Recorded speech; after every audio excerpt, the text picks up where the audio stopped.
The QK65 was clearly a very popular board, partly because of the big name behind it that's created quite a few not so small projects, but also simply because of its value and practicality.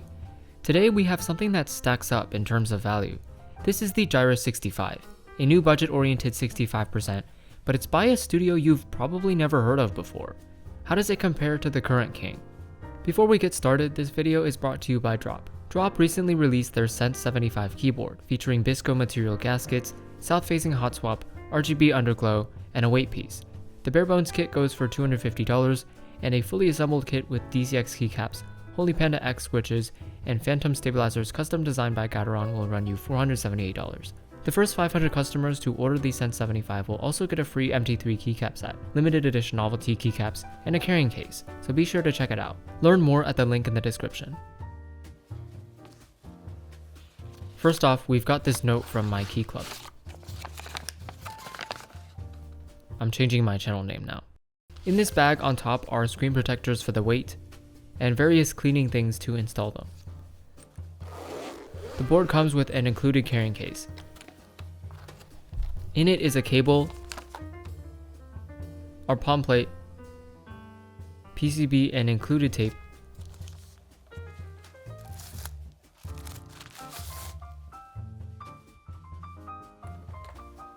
and the board itself with feet and O-rings, gasket socks, which are incorrectly labeled, gasket jackets, which are incorrectly labeled, and a silicone piece to cover up the battery compartment if you've got a wired PCB. Here is our PE foam, plate foam, and 2 layers of bottom PCB foam. The PVD elements of course come plastic wrapped.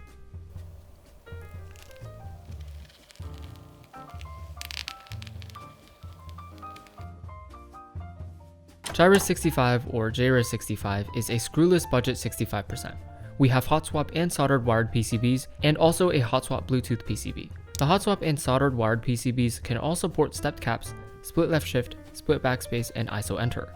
The soldered wired PCB can additionally support a 7U bottom row. The Bluetooth hot swap PCB can only support stepped caps lock. QMK and VIA are supported for the wired PCBs. For plates, we have polycarbonate, POM, FR4, aluminum, and brass. And for colors, bear with me here, we have black, maroon, and black, navy and black, titanium gray and black, E-white, yellow, milky white, E-white and black, yellow and black, and pink for the top and bottom cases. For the back and bottom weight, we have anodized aluminum black, silver, and gold, and PVD mirror stainless steel gold, silver, black, and chroma. That was a lot. The prices will range from $155 to $240, depending on your configuration. Pause the video here if you want to know it exactly, otherwise we'll move on to the build. In this PCB are TX stabilizers looped with 205 grade 0 and BDC. I'm going to add on plate foam for good measure, our palm plate, and green jacket linears. These are stock, but they are also factory looped.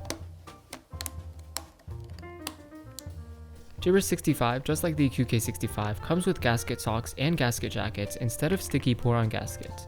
In my testing, these aren't all that different from each other, so we'll try the gasket socks first.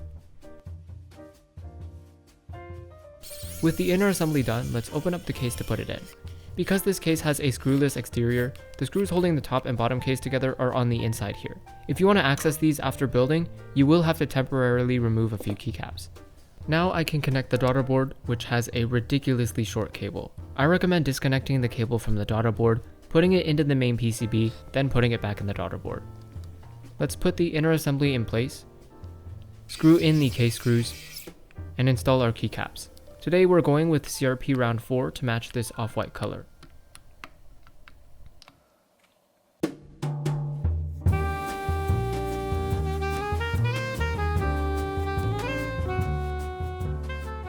QK65 was a pretty dull sounding board, of course with a few exceptions. I couldn't really get the board sounding great without the use of PE foam, but the first config I tried on the Jris65 sounded great. It seems that green and red jackets are just made for palm plates. It's nice and clacky, but still has a rounded sound that isn't too sharp. Every keystroke is super consolidated with a poppy bottom out and a very gentle top out. The spacebar kinda sucks, but this is just the problem with CRP, so the only gripe I have is the hollowness. The edge keys especially have quite a bit of it, so if you were to use any foam in your build, case foam would probably be the one, although it seems like the alphas are free of this problem. There is really not a lot of room for bounce in this board. If you have a soft plate like me, you can actually very easily hit the bottom case, which is not good. I wish there was a thin sheet of foam included so the PCB wouldn't actually be hitting the metal. Right after building, I noticed startling similarities with my Space65 build. It similarly has a very soft feel but short distance until hitting the bottom case, and an almost identical sound signature, despite every single component being different. Listen to this.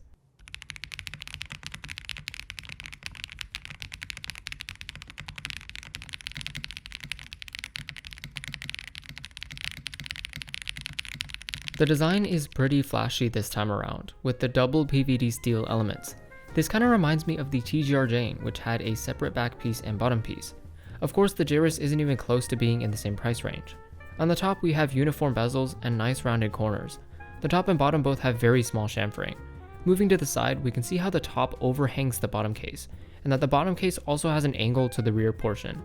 At the rear is our centered USB-C port, sitting in this nice looking cut in the top case. Under this is the first weight element. On the bottom is the second weight element, with the Jris wordmark etched into it. Finally, we have 4 pretty tall feet. The design is a bit more complex than the QK65, making it seem less like a budget board. I personally like it a lot better, and it definitely can be compared to elements of more premium 65s. I don't think I've actually seen this dual weight piece implemented before, so the Jris is also bringing some innovation to the table. The build quality is excellent. Whereas the QK65 cheaped out on the inside of the bottom steel piece and casting the aluminum middle piece instead of machining it, the Jris65 really doesn't cheap out anywhere. The weight pieces look excellent and even come with screen protectors, which I thought was kinda funny. So let's sum things up.